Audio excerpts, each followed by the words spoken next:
Estados Unidos ataca a Venezuela y amenaza abiertamente a Dinamarca. Rusia intenta ocupar Ucrania por la fuerza. China observa a Taiwán con una paciencia cada vez más inquietante. Cuando el mundo comienza a comportarse de manera irracional, la preparación deja de ser opcional y se convierte en una responsabilidad.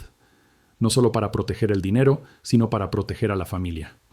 Después de casi 2 décadas trabajando en el mundo financiero, tanto en Wall Street como en Europa, puedo decir algo con total claridad. El mundo nunca se había sentido tan inestable como ahora. No se trata de una sensación emocional ni de titulares exagerados. Es una acumulación de riesgos reales que, combinados, crean un entorno extremadamente frágil. En este análisis voy a explicar qué riesgos existen, por qué la mayoría de las personas los subestima y por qué la historia demuestra que ignorarlos suele terminar mal. Durante las últimas décadas, a pesar de eventos traumáticos como el 11 de septiembre, la crisis financiera global o la pandemia, el mundo disfrutó de algo excepcional, un largo periodo de estabilidad relativa. La mayoría de las personas crecieron creyendo que los derechos de propiedad estaban garantizados, que los bancos siempre funcionarían, que los mercados siempre se recuperarían y que el sistema, aunque imperfecto, nunca colapsaría del todo. Ese supuesto es peligroso. Los eventos que destruyen fortunas no avisan.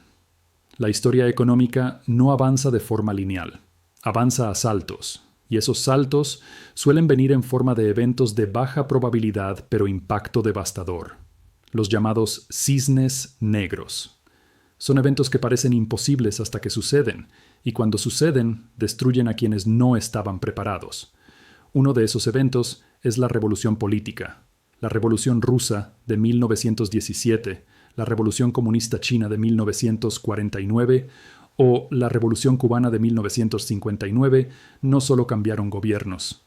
Aniquilaron por completo a los inversionistas locales y extranjeros, propiedades confiscadas, empresas nacionalizadas, cuentas congeladas. Lo mismo ocurrió cuando países de Europa del Este como Polonia, Hungría, Checoslovaquia o los estados bálticos fueron absorbidos por el bloque soviético. Y más recientemente, la Revolución Islámica de Irán en 1979 dejó a inversionistas extranjeros con activos que jamás volvieron a recuperar. Pensar que esto no puede volver a ocurrir es ignorar la dirección que está tomando el mundo. El auge del populismo, la polarización extrema y la pérdida de confianza en las instituciones son ingredientes que históricamente preceden a este tipo de rupturas. La guerra no solo destruye países, también destruye activos. Otro riesgo subestimado es la guerra. Si tu país es invadido, no existe ninguna garantía de que tu moneda mantenga valor, de que tus derechos de propiedad sean respetados o de que los bancos y brokers sigan operando. Pero incluso cuando la guerra ocurre lejos, el impacto puede ser devastador. Cuando Rusia invadió Ucrania en 2022, millones de dólares de inversiones extranjeras en Rusia fueron congeladas de un día para otro. Acciones, bonos, cuentas bancarias. Los inversores simplemente perdieron acceso a su dinero. Y no está claro si alguna vez lo recuperarán. Esto no es nuevo. Al inicio de la Primera Guerra Mundial, las bolsas de valores del mundo cerraron durante meses. Estados Unidos, Canadá, Francia y el Reino Unido confiscaron inversiones pertenecientes a ciudadanos de países enemigos. Estados Unidos incluso creó una institución específica, la Oficina del Custodio de Propiedad Extranjera, que se convirtió rápidamente en la mayor entidad fiduciaria del mundo, controlando cientos de millones de dólares en activos confiscados. Durante la Segunda Guerra Mundial ocurrió algo similar, y aunque hoy suene impensable, la historia demuestra que cuando las tensiones geopolíticas escalan, lo impensable se vuelve posible. Incluso hoy, cuando un gobierno poderoso amenaza territorios aliados o estratégicos, la pregunta ya no es ¿podría pasar?, sino ¿qué haría yo si pasa? El mito de la seguridad de la deuda soberana. Existe una creencia profundamente arraigada, especialmente en Europa, de que los bonos gubernamentales son inversiones prácticamente libres de riesgo. La lógica parece sólida, un Estado siempre puede pagar. Pero la historia demuestra lo contrario. En 1998, Rusia entró en default y provocó un colapso financiero global. En 2001, Argentina incumplió más de $100.000 millones en deuda. En 2012, Grecia reestructuró su deuda dentro de la zona euro y los inversores perdieron alrededor del 70% de su capital. Incluso dentro de sistemas avanzados, los defaults ocurren.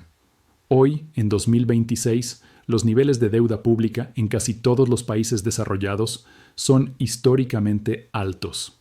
Pensar que esto no tendrá consecuencias es una apuesta peligrosa.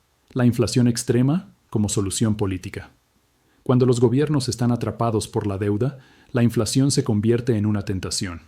Alemania en los años 20, Hungría tras la Segunda Guerra Mundial, Bolivia y Argentina en los 80, Zimbabue en los 2000, Venezuela en la última década.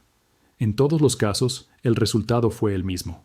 El dinero perdió su valor y los ahorros fueron aniquilados. La hiperinflación no destruye lentamente, destruye de forma violenta. Personas que habían ahorrado durante toda su vida se encontraron incapaces de comprar pan. Y lo más inquietante es que muchos países hoy presentan condiciones muy similares a las que precedieron esos episodios. El colapso del sistema financiero. Finalmente están los colapsos sistémicos. La crisis financiera global de 2007 a 2011 no solo destruyó mercados. Más de 400 bancos colapsaron en todo el mundo. En Chipre, incluso clientes de bancos que no quebraron perdieron gran parte de sus depósitos cuando el gobierno congeló cuentas para financiar un rescate bancario. Estos eventos no son anomalías, son parte del ciclo histórico. Y aunque la probabilidad de que uno ocurra en un año específico es baja, la probabilidad de que ocurra alguno en un periodo de 5 a 10 años es alarmantemente alta.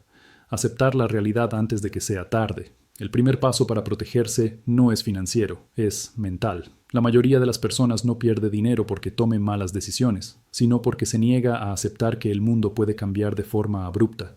Se aferran a la idea de que todo seguirá funcionando, de que las reglas actuales son permanentes y de que las instituciones siempre estarán ahí para protegerlos.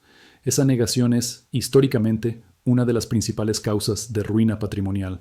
Aceptar que existen riesgos geopolíticos reales no significa vivir con miedo, significa dejar de vivir en negación. Prepararse no es ser paranoico, es ser responsable. Cada generación que atravesó guerras, revoluciones o colapsos financieros tuvo señales previas, y en casi todos los casos, esas señales fueron ignoradas por la mayoría. El error fatal de concentrar la riqueza en activos inmóviles. Para entender el siguiente punto, conviene mirar 200 años atrás, a la Revolución Francesa. Cuando el sistema comenzó a colapsar, muchos nobles entendieron que debían huir. El problema era que casi toda su riqueza estaba concentrada en tierras, castillos y propiedades que no podían vender rápidamente ni trasladar consigo. Su patrimonio estaba atrapado. La decisión fue brutal: quedarse y arriesgarlo todo, propiedades y vida, o huir con lo poco que pudieran cargar. Esa misma situación se repitió una y otra vez en la historia. En Cuba, durante la Revolución Comunista, terratenientes y empresarios enfrentaron la misma elección. Muchos escaparon con lo puesto y tuvieron que empezar de cero, trabajando en oficios que jamás imaginaron. El patrón es claro: cuando todo tu patrimonio está atado a activos locales, físicos e ilíquidos, pierdes la capacidad de reaccionar. No importa cuánto valor tengas en papel si no puedes moverlo cuando lo necesitas. La liquidez no es comodidad, es supervivencia. Por eso, uno de los principios más importantes en contextos de riesgo es no comprometer todo tu patrimonio en activos que no puedas convertir rápidamente en movilidad financiera. Tener una parte líquida no es ser conservador, es mantener una vía de escape. Existen muchas formas de hacerlo. En mi caso personal, decidí no poseer activos físicos tradicionales.